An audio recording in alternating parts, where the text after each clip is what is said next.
Hey, what's going on, everybody? Welcome back to Broku no Hero, and it's another Black Clover chapter review today. Black Clover chapter 219 just came out, and I will leave a link down below in the description to where you can go read the manga officially at Viz. That should come out this Sunday.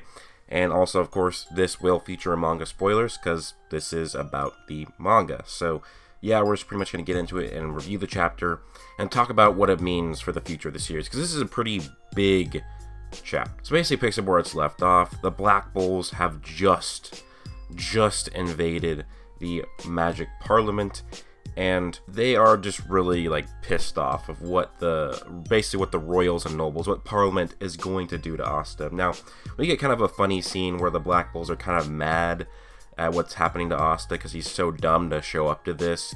They apparently knew that this was going to happen to him, and we get also a really cool scene of Yami standing up for Nero and Asta, and Nero, or Sekra, is trying to get the Black Bulls just to leave, and she'll stay behind and take the brunt of the punishment, but Yami says screw that, and basically says that, you're a member of the Black Bulls, and then you get Magna, Finral, Gordon, Vanessa, and Charmy all supporting her, and then Yami puts the Black Bull's robe on her. So now Sekra is officially a Black Bull, and she uses her sealing magic to break out of her chains. Now basically Damnatio, he seems to actually kind of warn the Black Bulls. He's maybe not as evil as we thought, because he's warning them. He's saying, yeah, I understand why you're standing up for Asta, but just know if you do this, you're going to make it look even worse for him, because you're going to be basically breaking him out. And basically what his magic does is he has scale magic, it judges what other people are thinking, and that is how basically you are determined to be innocent or guilty. He then activates his scale magic on the Black Bulls. Now, scale magic is called, the spell is called Scale Regulate. I don't exactly know what the official translation will be for it, but basically it shows Magna's baseball bat getting smaller, Charmy's giant cotton sheep getting smaller, and this is how Damnatio explains it in both translations. So I'll read both translations so we can get, an overall idea of how it might work. My scale magic creates order by measuring everyone's power and balancing it all out. Any powerful magic is meaningless before me. That's one translation, and the other translation, it's my skill magic weighs abilities and creates order by balancing them.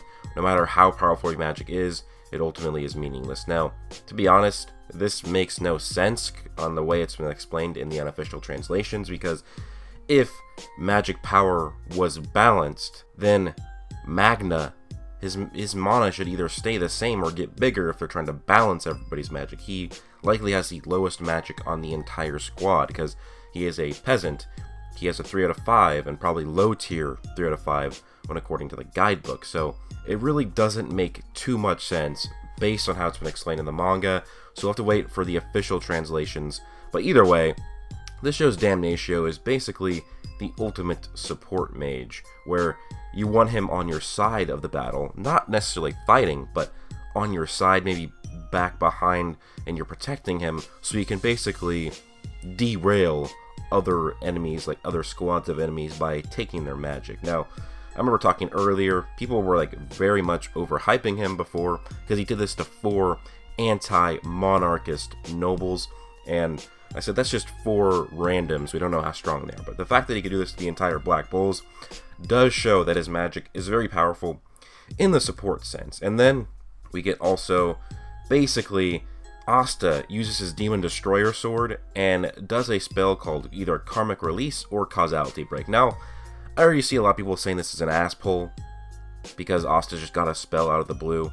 Well, no, he actually didn't. This is something he actually used in the Elf Ghost and Elf Marie fight, because it's the same sword, does the same exact effect. I think it's just basically getting a name now, an official name. It's just cancels the effects of spells on not only Asta, but on others. And basically, Damnatio, his magic does not work on Asta. And this leads to the next thing, is Yami, after Asta cancels the spell, Yami goes to attack Damnatio, but is countered by Nozel, his Mercury shields, and then Fagolion basically wraps a salamander around Damnatio. Now, people are saying that well, now this proves that Nozel's durability or defense is greater than Yami's attack. Well, it's up for debate as of right now. This is because we don't know exactly how Damnatio's magic works. Yeah, Asta did negate the effects of it, but does that mean they regain all of their magic immediately? Because in battle, like if you had just expended a bunch of mana, it doesn't come back immediately. It would take time. You either need a recovery mage, or you just need to wait it out and recover naturally. So we don't know if when the spell was basically destroyed by Asta, if they immediately got all their magic back, or if they are still at their lower levels. Like, let's say that Damnatio spells like put everybody at like 30% of their power, or like put Yami at only 30% of his mana, and if Nozel blocks it, well, that doesn't prove that Nozel's durability is stronger than Yami's attack. It just shows that he was stronger than Yami's lower level of attack. Now, even then, we don't even know if Yami is that serious. We don't know if he's actually going to try and kill Damnatio, so I'm not going to take this as really a fact until it's like an actual straight up fight between Yami and Nozel. I do want to say I wouldn't be surprised if Nozel could block strikes from Yami. I just don't know if he could block them without the shield at least getting partially damaged. As you can see in this, Yami's sword is hitting the shield and it's just basically doing nothing. It's like he completely negated it. So, I mean, if either Yami is weakened or Yami is not, and then this shows that Nozel does have pretty good defense. And with Fogolian and Nozel basically interrupting, it's pretty interesting because basically Nozel acknowledges Asta as a very capable squad member. They have a plan here. This is all Julius's plan. He gives them an order to send the Black Bulls basically on exile from the country to investigate other countries, basically to investigate the devil's movements that were outside of the country. Probably because the devil did stuff outside of the country. But basically, you have authority and power here. You have two royals who are captains of squads. Both of them are saying that they have orders from the Wizard King to do something with the Black Bulls. So this was basically enough to sway the opinion of Magic Parliament. Damnatio recognizes what's going on here.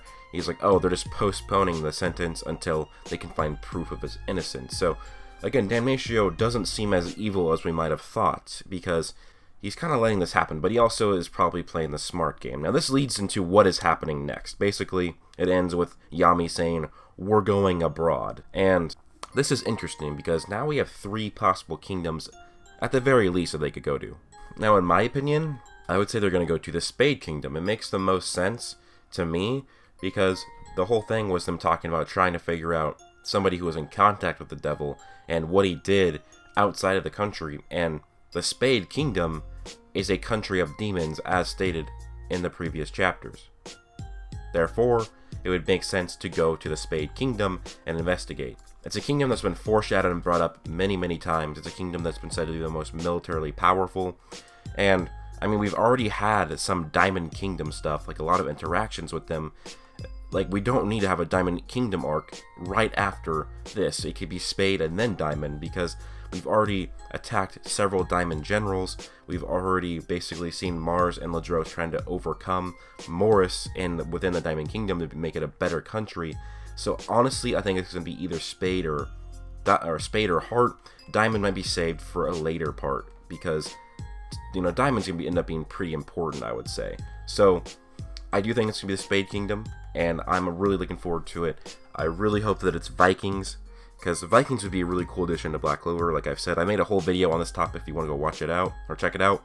Basically, it'd be like, what I think would happen is that almost all the Vikings would have physical strength that are not necessarily on par with Yami and Asta, but could rival them. They would use weapons like axes and shields, kind of like how Yami uses them, so it makes them even more powerful, and then maybe even using runes to amplify their magic power. So I think that Vikings could be really, really interesting to see, and it's something that I am really, really hoping for. But if not, I mean, either way, it's going to be good, even if the Spade Kingdom are not Vikings, or even if it's just the Heart Kingdom or the Diamond Kingdom.